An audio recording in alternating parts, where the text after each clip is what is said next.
அதிவேகமாகவும் அபாயகரமாகவும் car ஓட்டிய திமுக பிரமுகரின் மகனுக்கு 10,000 ரூபாய் அபராதம் விதித்த போக்குவரத்து காவல்துறையினர் எச்சரித்து அனுப்பினர்.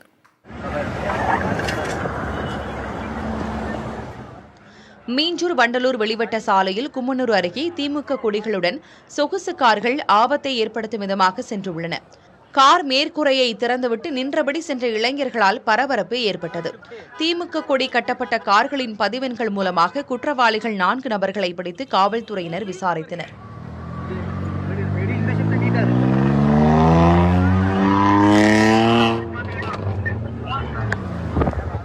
அப்போது சோழவரம் திமுக ஒன்றிய துணை செயலாளர் சுந்தரமூர்த்தி, கவுன்சிலர் கனிமொழி தம்பதியின் மகன் நவீன் காரை ஆபத்தான முறையில் ஓட்டியது தெரியவந்தது. அவருக்கு காவல்துறையினர் 10,000 ரூபாய் அபராதம் விதித்து எச்சரித்து அனுப்பினர். கார்களில் புழுதி பறக்க வட்டமடித்த காட்சிகள் சமூக வலைதளங்களில் வெளியான நிலையில் காவல்துறையினர் இந்த நடவடிக்கையை மேற்கொண்டனர்.